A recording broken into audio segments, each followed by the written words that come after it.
Seigneur, je t'invite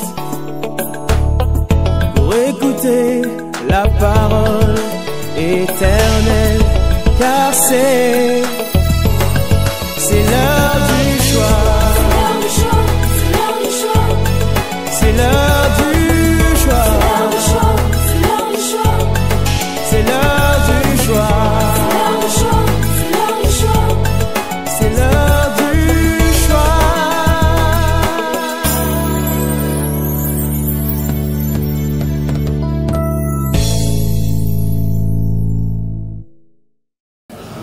Amen. Gloire au Seigneur. Alléluia. La joie du Seigneur, c'est notre force. Amen. Dieu est bon en tout temps. Lorsque les temps changent, Dieu reste bon. Amen. Il reste bon. Il reste bon pour chacune de nos vies. Alors que nous allons entamer les quelques derniers jours de l'année qui nous restent, nous voyons sa bonté, n'est-ce pas? Nous voyons sa bonté, nous voyons et nous vivons sa fidélité. Dieu est bon. Alléluia.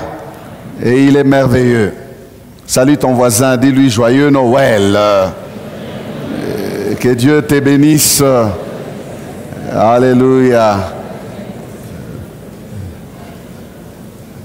C'est déjà la fin de l'année, la période des fêtes. Nous ne sommes pas de ceux-là qui exploitons Noël pour des fins commerciales, tout simplement. Mais nous avons celui qui était venu dans ce monde. Quand nous célébrons, ce n'est pas parce que c'est Noël, nous célébrons parce qu'il vit en nous. Amen. Donc nous avons raison de le célébrer parce que réellement, il vit en nous. Amen. Que son nom soit béni. Nous prenons nos Bibles. Actes des Apôtres, chapitre 13, versets 46 à 48. Je lis pour nous tous. Et que chacun lise dans sa Bible en écoutant la lecture. Paul et Barnabas leur dirent avec assurance: c'est à vous premièrement que la parole de Dieu devait être annoncée. Mais, puisque vous la repoussez et que vous vous jugez vous-mêmes indignes de la vie éternelle, voici, nous nous tournons vers les païens. C'est ainsi, non, car ainsi nous l'a ordonné le Seigneur: je t'ai établi pour être la lumière des nations, pour porter le salut jusqu'aux extrémités de la terre. Les païens se réjouissaient en entendant cela. Ils glorifiaient la parole du Seigneur, et tous ceux qui étaient destinés à la vie éternelle crurent. Amen. Proclamons notre texte de l'année. Mes destinées sont dans ta main. Amen. Bon appétit. Depuis dimanche passé, je disais que nous commençons à chuter. Nous commençons à conclure avec ces grands thèmes sur la destinée. Nous perdons de la vitesse pour bien atterrir. Je parle donc de la conclusion, mais c'est la conclusion non pas de la parole de Dieu, mais de ces thèmes choisis ici à la parole éternelle sur la destinée. Ce matin, dans le cadre de la conclusion donc, que nous poursuivons, nous parlons des destinées à la vie éternelle. Destinée à la vie éternelle. Dimanche passé, nous parlions de destinée à la gloire de Dieu. Là, nous parlons de destinée à la vie éternelle. Quand nous avons lu ces versets de Jean 3, 16, nous avons dit nous y reviendrons. Et voilà, nous sommes revenus là-dessus. Ce texte que nous lisons dans les Actes des Apôtres nous parle justement des personnes qui ont été destinées à la vie éternelle et qui ont cru. Destinées à la vie éternelle. Ces personnes ont cru. Destinées à la vie éternelle. C'est lors du premier voyage missionnaire de l'apôtre Paul, accompagné de Barnabas. C'est lors de ces voyages-là, le voyage qui était le tout premier, ils sont partis d'Antioche. Vous savez, Antioche qui a été un centre missionnaire où il y avait des docteurs, des apôtres, des prophètes et des évangélistes dans cette église-là. Et pendant qu'ils servaient le Seigneur dans les jeûnes et la prière, le Seigneur dit: mettez-moi à part Paul et Barnabas pour l'œuvre pour laquelle je les ai appelés. Amen. L'Église leur avait recommandé à la grâce de Dieu et ils sont partis. Et ils sont allés annoncer la bonne nouvelle du royaume. Alors pendant ce premier voyage, partout où l'apôtre Paul arrivait, il allait dans les synagogues. Il se présentait chez les Juifs, ses frères. Paul avait les fardeaux de ses frères, les Juifs. Et il voulait les voir être sauvés. Il avait le fardeau. Et il voulait que ses frères soient sauvés. Et pendant qu'il prêchait dans la synagogue de cette ville, Antioche de Pisidie, une province de la Galatie, pendant qu'il prêchait donc dans la synagogue de la ville, le message était fort. L'Esprit de Dieu était là. Les cœurs étaient en train d'être touchés. Et curieusement, les Juifs, au lieu de se réjouir, non, eux, ils se sont énervés. Les Juifs, ses frères. Et ils ont commencé à injurier l'apôtre pendant qu'il annonçait le message. Et ils ont commencé à perturber l'ordre. Ils voulaient à ce que l'évangile ne soit pas prêché. Il y eut donc ces jours-là d'un côté les perturbateurs qui ne crurent pas, et il y eut de l'autre côté une bonne partie de ceux qui étaient destinés à la vie éternelle, qui crurent. Alléluia. J'aime bien les résultats de ce travail. Et ces paroles nous intéressent. Ces paroles viennent du résultat de ce travail. Malgré l'apparent désordre créé par les ennemis de l'Évangile, la Bible nous donne un rapport positif de ce travail.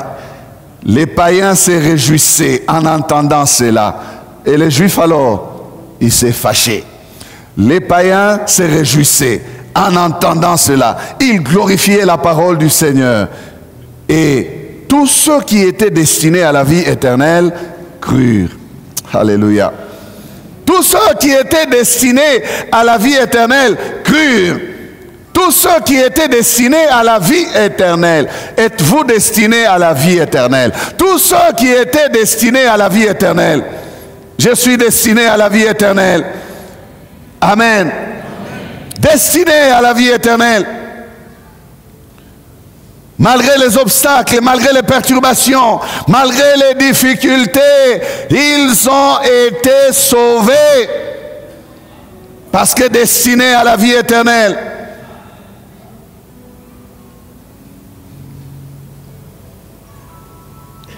Il y en a eu qui n'étaient pas d'accord avec le message.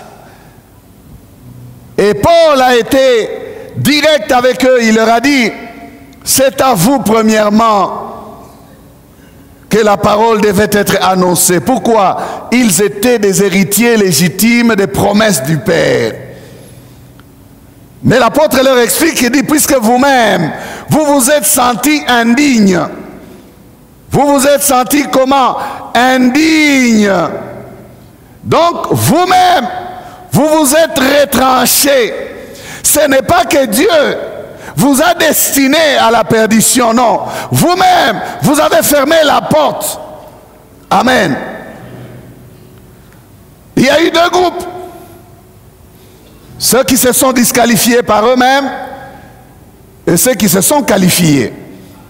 Ceux qui glorifiaient la parole du Seigneur, qui disaient, mais comment, ces choses, où est-ce qu'elles étaient? Paul, revenez encore, parlez-nous encore. Et l'autre dimanche encore, non, l'autre sabbat, c'est pas encore dimanche.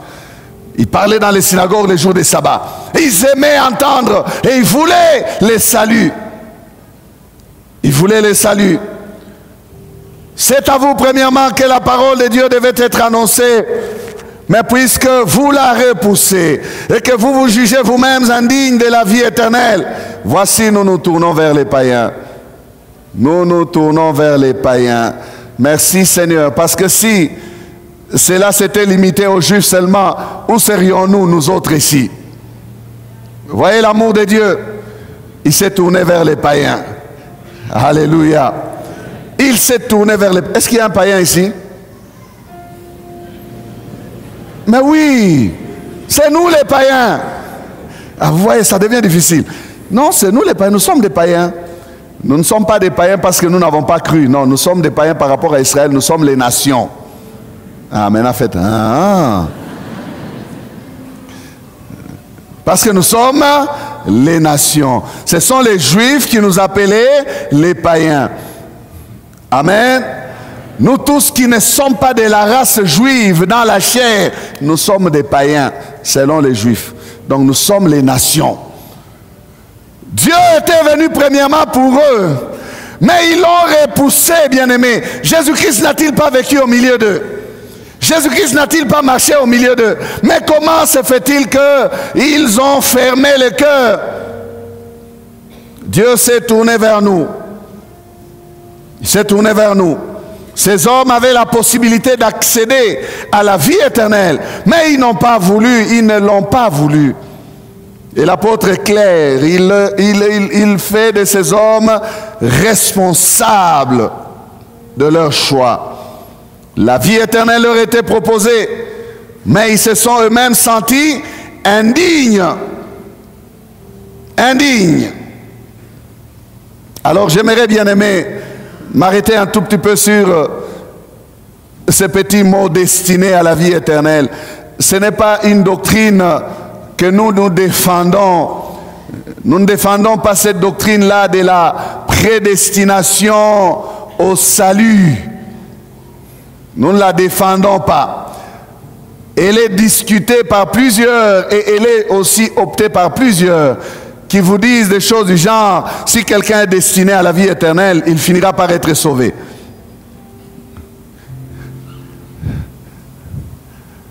C'est comme si on voudrait dire, peu importe la manière dont il va vivre et se conduire,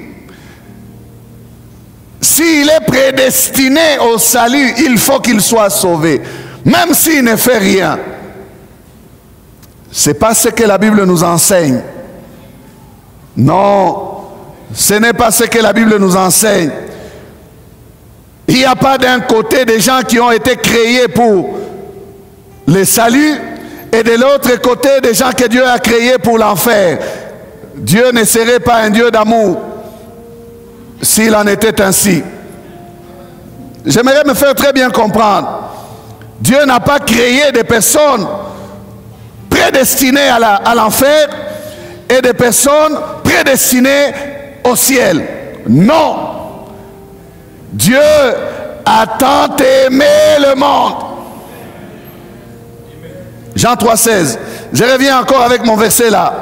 Je vous ai dit le dimanche passé que c'est le verset le plus fort, si pas l'un des versets les plus forts de la Bible.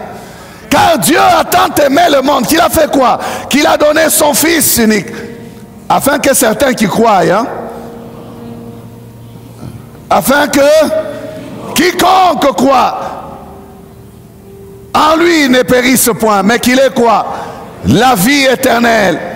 la vie éternelle. Bien-aimé, je suis en train de réfuter cette affirmation qui dit qu'il y a des personnes qui ont été créées pour la vie éternelle et d'autres qui ont été créées pour l'enfer. Non. Alors, même si Dieu connaît, faites attention, Dieu connaît qui ira au ciel et qui n'ira pas au ciel. Mais Dieu n'est pas responsable du choix de la personne qui veut aller au ciel. Il n'est pas responsable du choix de la personne qui veut aller en enfer. Est-ce que vous êtes avec moi? Dieu n'est pas responsable. Dieu a travaillé, et je peux dire, utilisant un terme du monde, que Dieu donne la chance à tous. Mais ce n'est pas la chance, c'est la grâce. Dieu expose sa grâce à tous. Dieu n'a pas disqualifié quelqu'un avant que ce quelqu'un-là n'ait pas été exposé au choix. C'est pour cela que cette bonne nouvelle du royaume doit être prêchée. Pourquoi? Pour servir de témoignage, pour permettre aux hommes de faire un choix judicieux, pour enlever aussi les motifs aux hommes qui ne puissent pas dire mais comment est-ce que je n'ai jamais entendu ce message et vous me jugez sur base d'un message que je ne connais pas. Non, les hommes n'auront pas de prétexte. La parole qu'ils repoussent aujourd'hui, c'est elle qui les jugera. Amen. Dieu ne fait exception des personnes. Il aime tout le monde. Il aime tout le monde. L'amour de Dieu, c'est pour tout le monde. L'offre du salut, c'est pour tout le monde. Amen. C'est pour tout le monde. C'est pour tout le monde. Il n'y a pas une catégorie de personnes qui sont exclues. Non. Non, non. S'il y a une prédestination au salut, c'est que c'est quiconque qui est prédestiné au salut. Amen. C'est quiconque. Romains 10, verset 13 dit, quiconque invoquera le nom du Seigneur sera sauvé. Quiconque. Quiconque, c'est quiconque. Il peut être pygmée, c'est quiconque. Il peut être illettré, c'est quiconque. Il peut être intellectuel, c'est quiconque. Il peut être blanc, noir, rouge, jaune. Eh bien, s'il existe une race verte quelque part, même verte. Si c'est quiconque, s'il croit, il sera sauvé.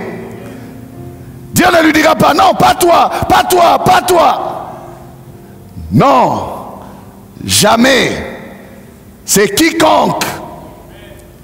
Alléluia. Regardez l'amour de Dieu. Cet homme, le brigand sur la croix, bien-aimé, il est bandit toute sa vie. Il a été bandit toute sa vie. Il est en train de mourir comme bandit. Mais parce que c'est un quiconque. Oh, quel amour. Parce que c'est un quiconque. Il regarde au Seigneur, il lui dit, souviens-toi de moi quand tu reviendras dans ta gloire. Jésus lui dit, non, tu ne vas pas attendre quand je vais revenir dans ma gloire, mais ce soir, tu seras avec moi au paradis. Au paradis, tu seras avec moi. Bien-aimé, c'est un quiconque. Un monsieur bizarre, un monsieur bandit, brigand, un monsieur sale aux yeux du monde et aux yeux de Dieu, mourant pour ses péchés. Lui disait, ce qui nous arrive, nous, ce n'est que justice. Il disait cela. Il a reconnu qu'il était un fakwa, un bandit, brigand. Il a dit, pour nous, c'est justice, qu'on nous maltraite comme on nous tue, là, comme on nous tue. Mais pour lui, c'est un homme juste. Il a reconnu que Jésus est le seul juste. Et qu'il était en train de mourir pour ses péchés à lui. Comment il se retrouve là? C'est à cause des gens comme nous. Pourquoi tu l'injuries? Laisse-les. Il n'est pas responsable de ce qui nous arrive. Nous sommes responsables. Jésus les regarde et dit, toi, tu as rempli la condition. Tu as cru. Ce soir, avec moi au paradis. Ça, c'est la grandeur de l'amour de Dieu. Amen. Acte 10, 34 et 35. Alors Pierre, ouvrant la bouche, dit, en vérité, je reconnais que Dieu ne fait point exception des personnes, mais qu'en toute nation, celui qui le craint et qui pratique la justice lui est agréable. Dieu ne fait exception des personnes. Mungu achakulake masula. Nzamba pona kabilongite. Amen. Il ne dit pas non, pas vous. Oui, vous, oui. Non, non. Quiconque. Alléluia. Et encore dans 2 Pierre 3, verset 9, le Seigneur ne tarde pas dans l'accomplissement de la promesse, comme quelques-uns le croient, mais il use de patience envers vous, ne voulant pas qu'aucun périsse. Soulignez cela. Ne voulant pas qu'aucun périsse, mais voulant que tous arrivent à la repentance. Quel est le désir de Dieu? Quelle est la volonté de Dieu? C'est de voir les pécheurs mourir dans son péché? Non! Dieu ne veut qu'aucun ne périsse. Dieu ne veut qu'aucun périsse. Il ne veut qu'aucun périsse. Il ne veut pas. S'il ne veut qu'aucun ne périsse, ça veut dire quoi? Qu'il veut que tous soient sauvés. C'est encore là l'expression de son amour. Dieu veut que tous soient sauvés. Et ici l'apôtre dit, c'est pour cela qu'il use des patiences. Bien-aimé, Dieu serait en mesure de te frapper dans ton péché pendant que tu pêches. Pam, tu meurs. Mais s'il ne le fait pas, c'est son amour. Il use des patiences. Donc le temps que Dieu te laisse, ce n'est pas un temps pour que tu t'enfonces encore dans la perdition, dans le mal. C'est un temps où tu dois comprendre que moi là, malgré tout ce que j'ai fait et j'ai fait, je ne suis pas encore frappé. Non, c'est la grâce. Je dois m'arranger avec Dieu avant qu'il ne soit trop tard. La patience de Dieu aura une fin. Elle a une limite. Amen. Et d'ailleurs, pour les pécheurs qui est encore en vie, ils ne maîtrisent pas les jours de sa mort. Ils ne maîtrisent pas les jours de sa mort. Pendant que l'on est en vie, c'est là qu'il faut arranger avec Dieu. Vous mourrez par crash d'avion ou vous mourrez par accident de voiture sans avoir réglé cette question de la vie éternelle. Tout droit sans courbure. De quel côté? L'enfer. Alors que l'homme ne joue pas au malin en train de dire, oh, je maîtrise, je connais, bon, j'ai encore le temps. Il y en a qui disent, non, je suis encore jeune. Je suis encore jeune. Ne joue pas au malin avec Dieu. La mort, elle n'envoie pas d'avis d'appel. Vous connaissez l'avis d'appel? Quand on avait le système de phonie, à vous, on venait nous chercher avec les avis d'appel. Pour dire, on t'attend, par tel, il est à Bandundu, il t'appelle. Donc, avis d'appel. La mort n'envoie pas l'avis d'appel. Pour dire, j'ai rendez-vous avec toi demain. Est-ce que tu peux te préparer? C'est très rare. Il faut avoir une bonne communion avec le Seigneur pour savoir que demain, je vais rendre l'âme. C'est très rare. Et c'est une grâce que Dieu réserve à certains de ses enfants. Oui, il y a eu des gens qui ont su que le temps de ma mort approche. Mais ils ne sont pas nombreux. Amen. Dieu veut le salut de tous. Pour lui, si tous se répandent, c'est sa volonté, c'est très bien, il le veut. Il sera content. Quel est ce père qui va enfanter des enfants pour les égorger un à un?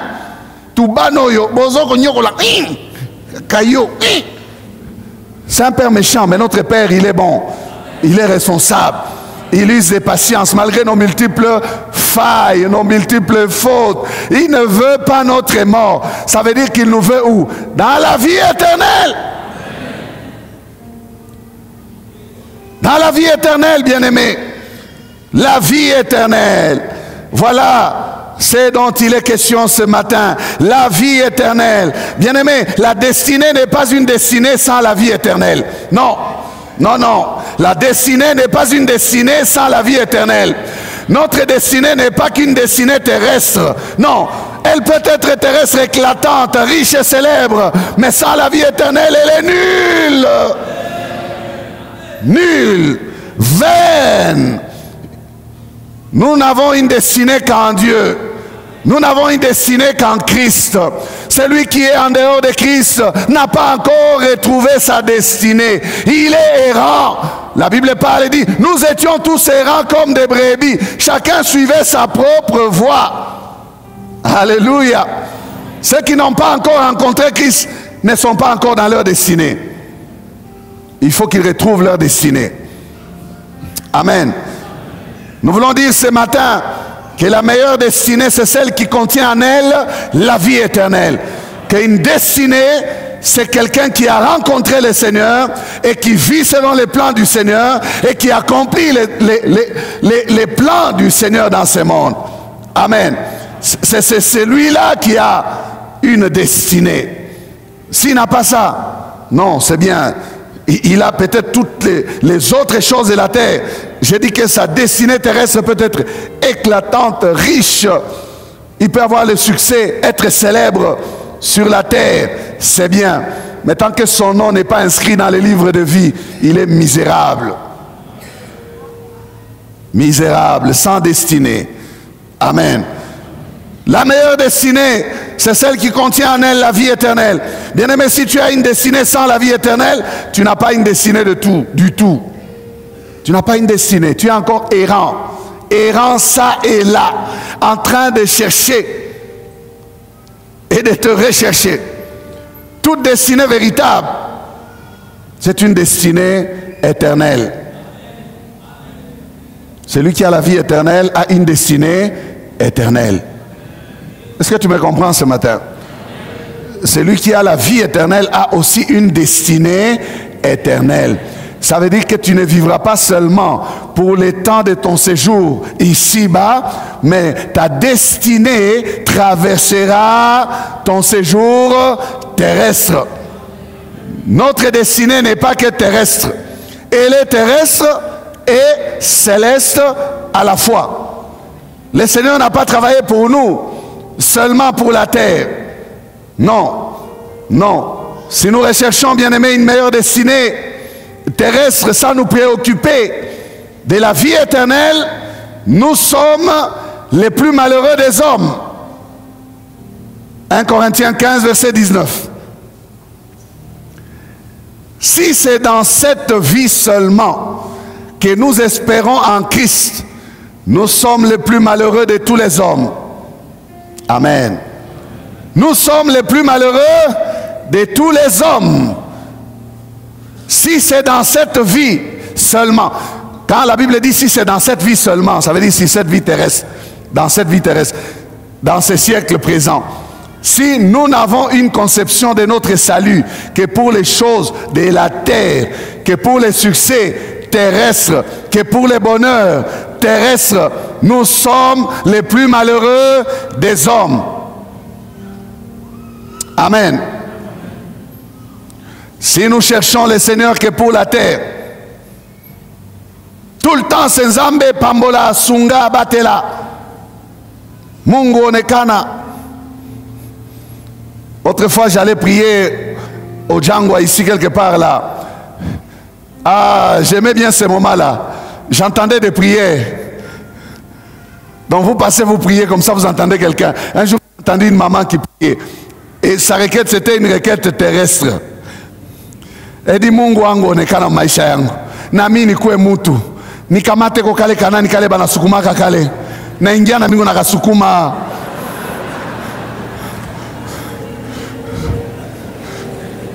J'étais là, j'ai dit, oh Seigneur, Seigneur. Cette maman est venue que pour ça seulement. Mais ça, c'est pas compliqué. Même si tu n'as pas l'argent, tu peux entrer, tu pousses. Tu pousses, tu pousses, tu pousses, et puis tu arrives à la porte, tu laisses. Tu t'en vas. Oh, mais est-ce que tu sais que tu as le droit d'entrer même dans une boutique, tu n'as pas d'argent, tu dis, montre la chemise là. Fais descendre ces chaussures là. Et puis, bon, garde.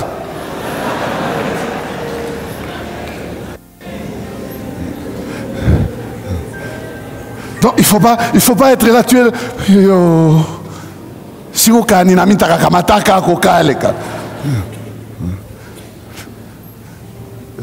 pour la terre seulement. Que ma vie change pour la terre, oui. Que j'aie des moyens pour la terre. Que je puisse exceller pour la terre. Si c'est pour la terre seulement, non. Je ne condamne pas. Mais je dis seulement. Attention.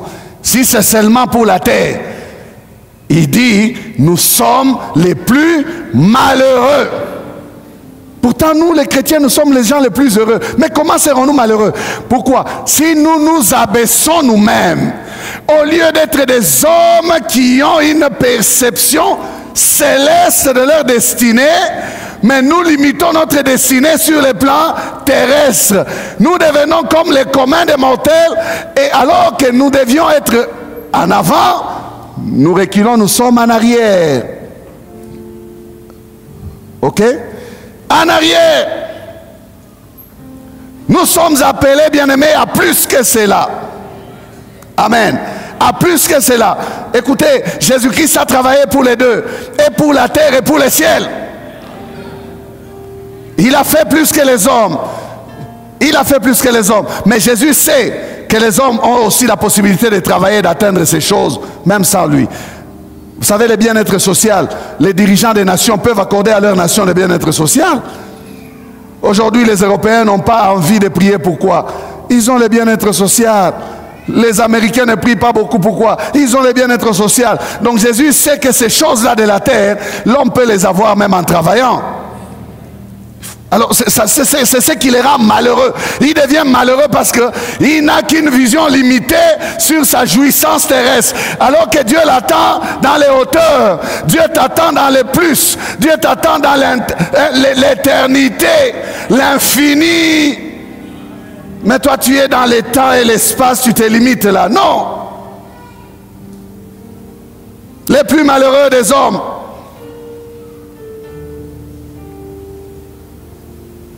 Notre destinée n'a pas sa raison d'être si elle se limite seulement à cette vie terrestre, cette vie, ce siècle qui est appelé à passer. Alors quand ce siècle va passer, qu'est-ce qui va advenir de nous? Nous allons aussi passer. Puisque si c'est limité à cette vie terrestre seulement, tout passera. Luc 9, 25. Et que servirait-il à un homme de gagner tout le monde s'il se détruisait ou se perdait lui-même? Regardez la responsabilité encore du choix. S'il se détruisait ou se perdait lui-même. Pas que moi, Dieu, je l'amène à la perdition, non. Il peut gagner le monde entier. Mais s'il fait le mauvais choix de ne pas avoir la vie éternelle, quel gâchis de la destinée.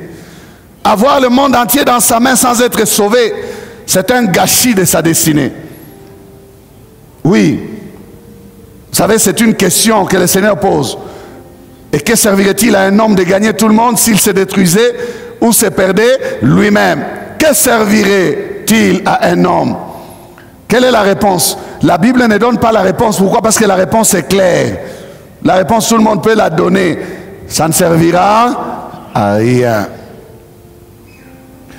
Ça ne te servira à rien que le monde entier connaisse ton nom.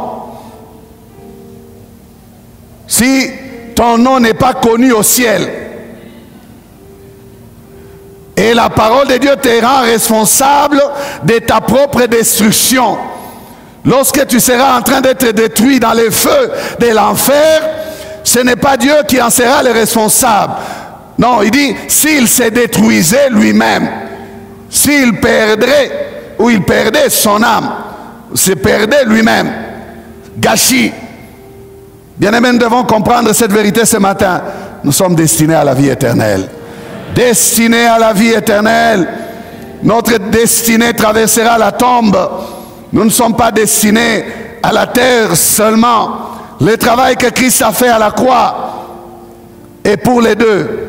Et pour la terre et pour le ciel. Amen. Et pour la terre et pour le ciel. Dites avec moi. Et pour la terre et pour le ciel. Pour les deux. Et pour la terre et pour les ciels. Amen. Si ce n'était pas pour la terre aussi, il allait, une fois il nous sauve, il nous enlève. Amen. Une fois il nous sauve, il nous enlève.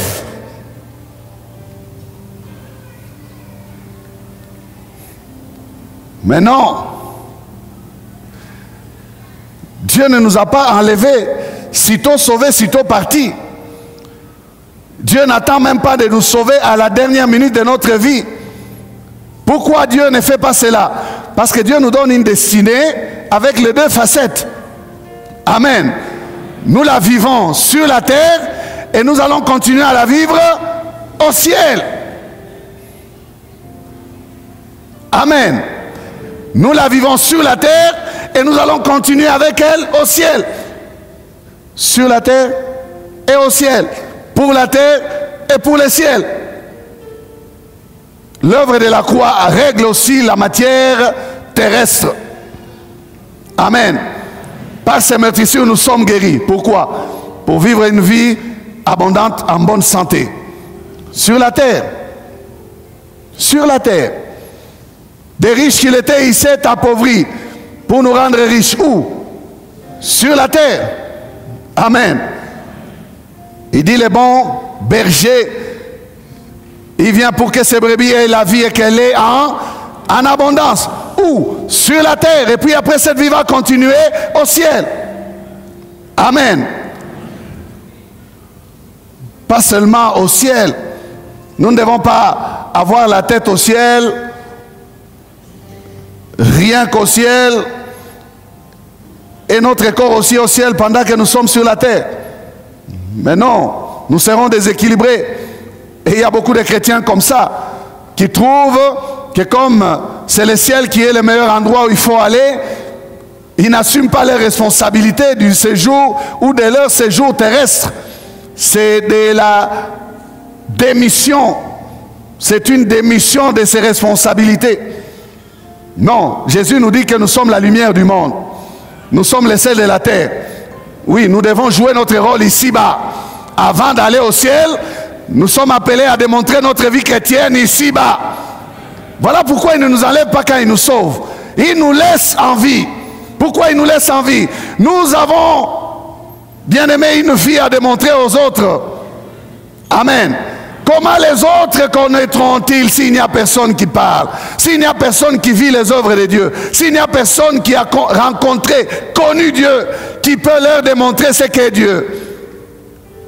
Voyez notre responsabilité. Amen. Lorsque sa gloire se manifeste sur nous, comme elle s'est manifestée sur Lazare, les gens ont cru en Jésus. Voyant Lazare, ils ont cru. Amen. C'est ce que Dieu veut. Il n'a pas encore fini avec le nombre de se racheter. Il y en a encore des millions et des millions qui attendent. Comment connaîtront-ils s'il n'y a personne qui leur parle? Et s'il doit sauver, nous partons. Là, c'est lui-même qui sera évangéliste. Il devra toucher les gens directement.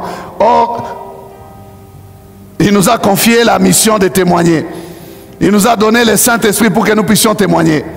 Amen. Il ne nous a pas laissés orphelins. Il ne nous laisse pas sur la terre en divagation. Il nous laisse sur la terre avec une destinée à vivre. Nous devons servir à la louange de sa gloire. Nous devons accomplir sa mission. Amen. Il y a beaucoup de choses que nous avons à faire sur la terre. N'a-t-il pas confié la gestion de la terre à l'homme? Oui, pour la garder et la cultiver. Nous sommes responsables, bien-aimés. Amen. Non, ce n'est pas être charnel que de vouloir bien vivre sur la terre. Ce n'est pas être charnel, c'est le plan de Dieu. C'est le plan de Dieu, j'ai dit à quelqu'un, ce n'est pas être charnel. Mener une bonne vie terrestre, c'est dans la pensée de Dieu. Dieu veut que ses enfants vivent heureux. Il dit, autant il en donne à ses bien-aimés pendant leur sommeil. Ceux-là, ils cherchent, ils se lèvent tôt, ils se couchent tard. Mais ses bien-aimés, pendant qu'ils dorment, Dieu fait quoi? Il se préoccupe aussi à ce qu'ils aient les mêmes résultats que ceux qui forcent. C'est sur la terre. Amen. Je suis en train de faire l'équilibre. Nous avons la vie éternelle, nous avons le ciel pour destination, mais pendant que nous sommes sur la terre, nous sommes appelés à vivre avec Dieu. Amen. Jean 11, 25. Jésus lui dit, je suis la résurrection et la vie. Celui qui croit en moi vivra quand même il serait mort. Vous voyez que la destinée traversera la tombe. La mort peut venir, c'est la mort physique, mais nous resterons vivants éternellement. La destinée la meilleure, c'est celle qui a en elle la vie éternelle. Amen. Ne soyons pas distraits. Ne soyons pas distraits, cramponnés qu'aux choses de la terre. Non. Remplissons notre mission terrestre, c'est vrai, mais ayons en pensée la destination finale. La destination finale. Et la destination finale, c'est le ciel. Et il faut vivre sa destinée pleinement. Ne pas en avoir que la partie terrestre. Et puis ça s'arrête là. Non, ce n'est pas intéressant.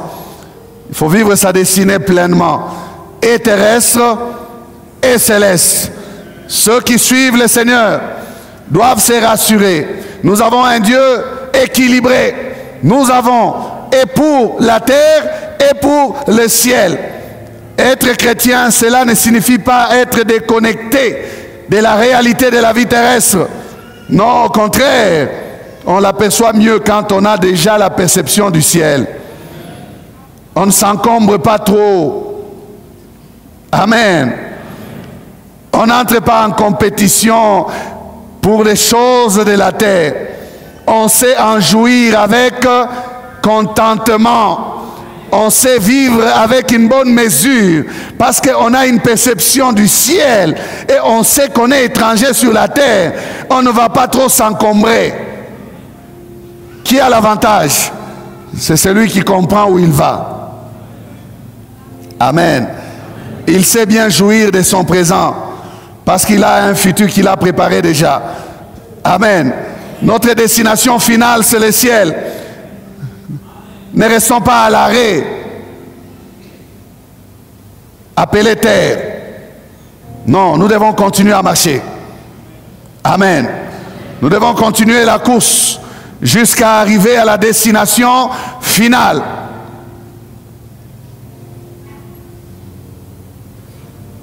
Un jour,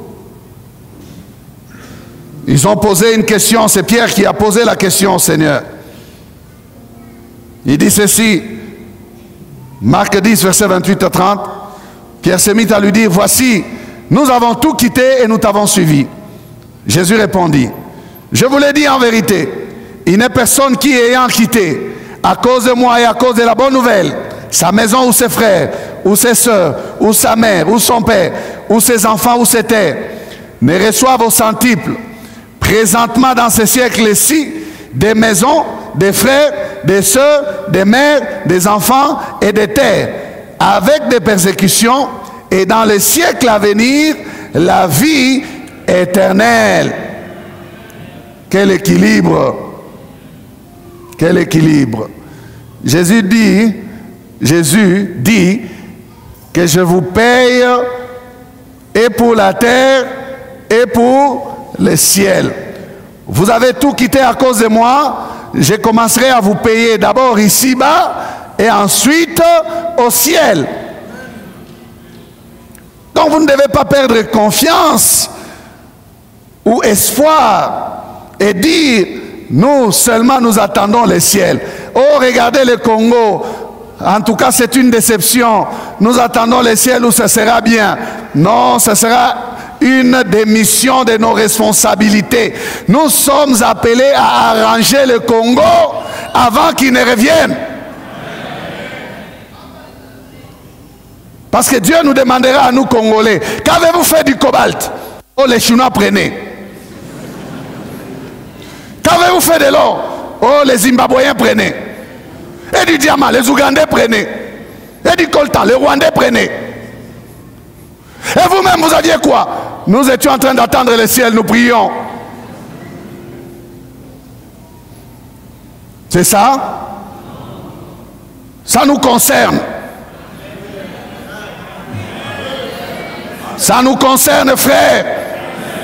Les affaires du Congo nous concernent. Que personne n'est intimide, ça nous concerne.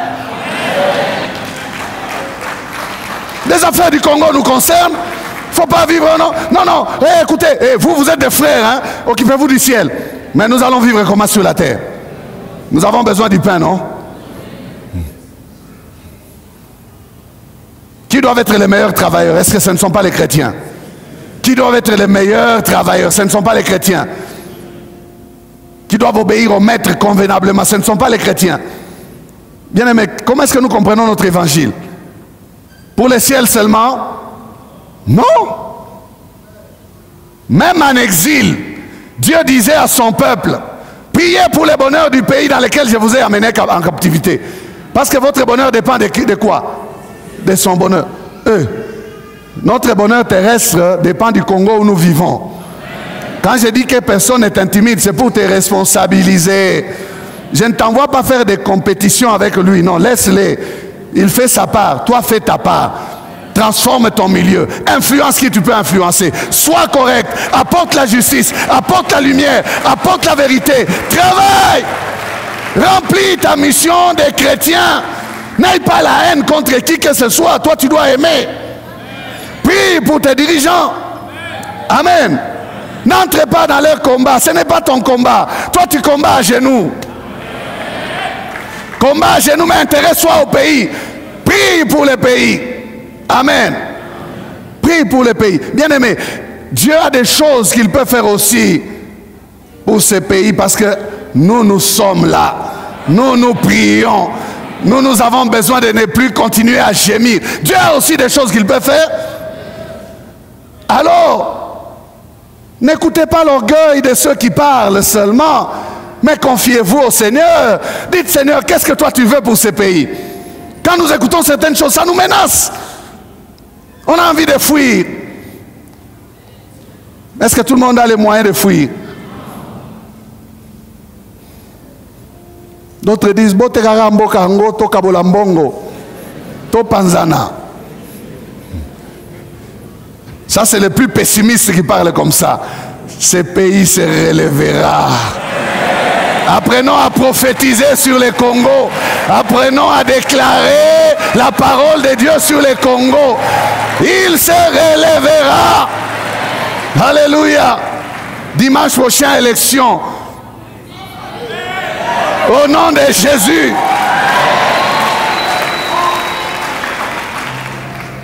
Oh, est-ce que c'est moi-même qui parle comme ça? C'est les 30, les élections. Allez voter. Amen. Oh, mais ça te concerne, chrétien. Va voter. Mais vote utile, un bon choix. Fais un bon choix. Fais un bon choix. Fais un bon choix.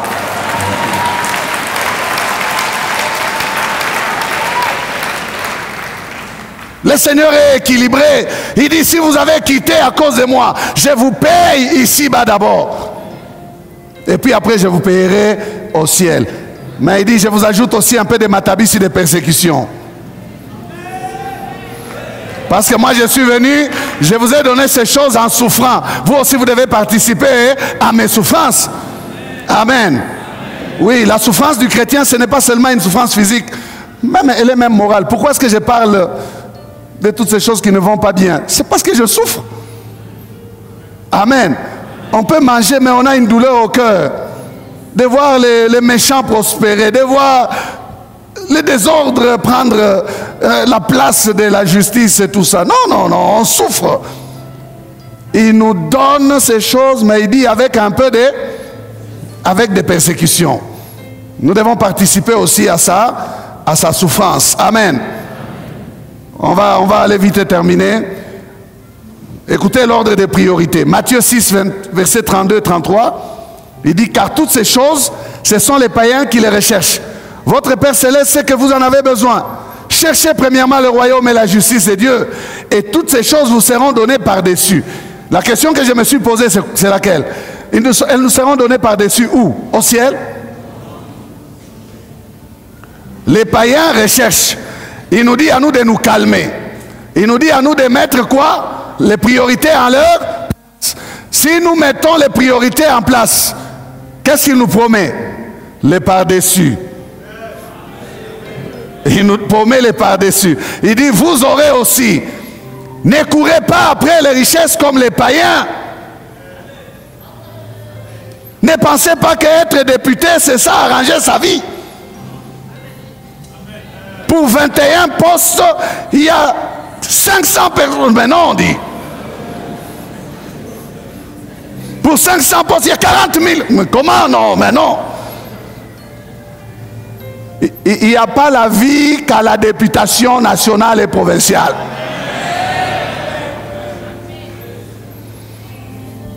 Il y en a qui n'ont même aucune ambition politique, mais qui postulent. Aucun appel, mais qui postulent. Pourquoi? Parce que Vinanga Kobonga.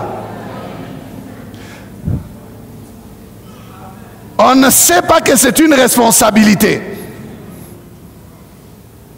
C'est une mission, un mandat que vous n'avez pas en votre nom. Vous ne l'aurez pas pour vous-même. Vous allez nous représenter, nous. C'est nous, en fait, qui prenons notre pouvoir. Les souverains primaires, c'est nous. Nous prenons notre pouvoir, nous vous les confions pour dire, allez nous gérer. Parce que nous tous, nous ne pouvons pas nous asseoir pour nous gérer. Vous êtes nos délégués, vous allez pour nous gérer. S'ils ne comprennent pas ça, ils croient que c'est tout simplement question d'argent. Mais les choses peuvent changer. Si on donnait aux députés 200 $ par mois, parce qu'ils sont nos délégués, et on change, on donne à l'enseignant 4 000 $, vous verrez qu'il y aura beaucoup d'enseignants plus que des députés. Il y aura plus d'enseignants que de députés, je vous dis vrai. Mais oui. Et d'ailleurs, je propose ça pour les prochains. On cassera les salaires, on cassera les salaires des députés, on augmente aux enseignants. Il y a plus d'enseignants que de députés. On va payer moins aux députés, plus au nom de Jésus.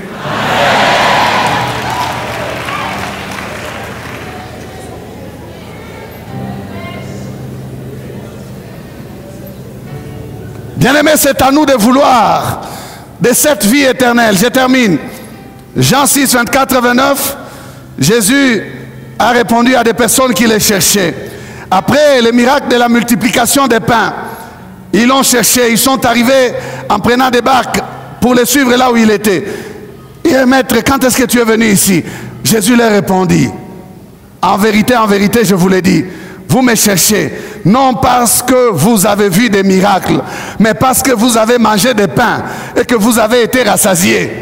Travaillez, non pour la nourriture qui périt, mais pour celle qui subsiste pour la vie éternelle, et que le Fils de l'homme vous donnera, car c'est lui que le Père, que Dieu a marqué de son sceau. Il lui dit, que devons-nous faire pour faire les œuvres de Dieu? Jésus leur répondit, l'œuvre de Dieu, c'est que vous croyez en celui qui l'a envoyé. Amen. Si hier je vous ai donné du pain, c'est parce que je suis équilibré. Mais je vous recommande de travailler pour la nourriture qui ne périt pas. Travaillez pour le ciel. Pour la nourriture qui subsiste. Pour la vie éternelle. Voilà la priorité. Tu as mangé du pain, tu as vu un miracle, tu as expérimenté la gloire de Dieu. C'est très bien. Mais il faut que tu travailles pour la vie éternelle. C'est ta responsabilité. Où est-ce que tu passeras l'éternité? Tu veux seulement les succès terrestres. Où passeras-tu l'éternité? Nous baissons la tête. Destiné à la vie éternelle. Destiné à la vie éternelle. Bien-aimé, où passeras-tu ton éternité? J'ai dit que Jésus a travaillé pour les deux, et pour la terre et pour le ciel. Celui qui a la vision du ciel et qui est sauvé, il a un avantage sur celui qui n'a que la terre.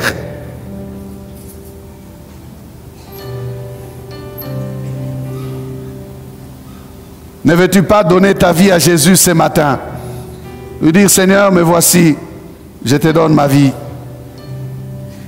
J'ai besoin de toi pour avoir la vie éternelle. Lève-toi rapidement.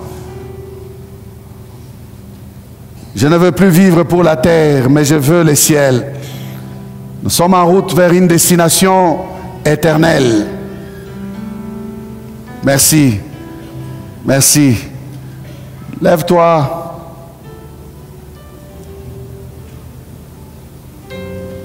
Pas seulement la terre, mais le ciel. Le ciel. Je ne veux pas perdre la vie éternelle à cause des besoins de la terre. Mon Père sait que j'en ai besoin. Je mets les priorités en place. Il s'occupera de mes besoins. Il dit, votre Père Céleste sait que vous en avez besoin. Les soucis du siècle présent étouffent la vie éternelle de plusieurs. Ils sont obligés de se compromettre au risque de perdre leur vie éternelle. Lève-toi aussi et répands-toi. Ceux qui se compromettent dans les soucis du siècle présent. Tu ne vis pas bien à cause des besoins. Lève-toi. Arrange avec ton Dieu. Ton Père sait que tu as des besoins. Il prendra soin de toi. Arrange. Merci. Seigneur, nous te présentons ce peuple qui est devant toi. Merci pour ta grâce. Merci pour ta faveur qui coule encore sur eux. Tu les agrées, tu les acceptes et tu inscris leur nom dans le livre de vie. Ton livre à toi, le livre de la vie éternelle. Tu as dit que quiconque dont le nom ne fut pas trouvé écrit dans ces livres fut jeté dans les temps des feux, qui est la seconde mort, la séparation éternelle d'avec Dieu. Seigneur, nous refusons cela parce que tu veux que tous parviennent au salut. Et ce matin, tu en sauves, Seigneur, oh Dieu, c'est ceux qui sont debout. Ils sont là devant toi. Que ta main les saisit. C'est que, Seigneur, tu inscrives leur nom. Tu écrives, Seigneur, que tu écrives leur nom dans ton livre de vie. Et qu'ils apprennent à marcher dans la vie éternelle. Ayant la vie éternelle. Tu as dit, je vous écris ces choses afin que vous sachiez que vous avez la vie éternelle. Vous qui croyez au Fils de Dieu. Ils croient. Voilà pourquoi ils se sont mis debout. Marche avec eux. Marche avec eux. Merci Jésus. Amen. Bien-aimés, nous vous remercions d'avoir suivi ce message et nous prions pour que la grâce du Seigneur continue à agir dans votre cœur et que le message puisse apporter des fruits pour lesquels Dieu l'a envoyé chez vous. Nous voulons juste vous encourager à vous qui n'avez pas encore donné votre vie à Christ, à faire cette prière avec nous maintenant et à faire cette prière avec un cœur ouvert et une décision venant de votre cœur. Vous pouvez juste prier avec nous maintenant en répétant ces paroles après moi et en disant ceci. Seigneur Jésus, je t'ouvre mon cœur, je te donne ma vie. Sois mon Seigneur et mon Sauveur. Pardonne mes péchés, Seigneur. Inscris mon nom dans ton livre de vie. Je m'abandonne à toi. Que le Saint-Esprit m'aide à te suivre et à te servir. Merci pour la nouveauté de vie et merci pour, Seigneur, au Dieu de gloire, l'obéissance à ta parole que tu crées en moi. Parce que c'est toi qui crées le vouloir et le faire. Selon ton bon plaisir. Je te dis merci. Amen. Que Dieu vous bénisse parce que vous avez pris la décision de devenir chrétien et de vous engager à suivre Jésus et à les servir. Vous pouvez nous contacter au numéro qui apparaît à l'écran et nous serons toujours disposés à répondre à vos questions, à vos préoccupations. Nous sommes là pour vous servir et nous serons aussi heureux d'avoir un temps de prière avec vous dans nos installations 6 avenue Kasavubu, Sandoa, à l'église La Parole Éternelle, ici à Lumbashi. Que Dieu vous bénisse, que sa grâce et sa paix soient dans vos maisons. Au revoir, nous vous aimons.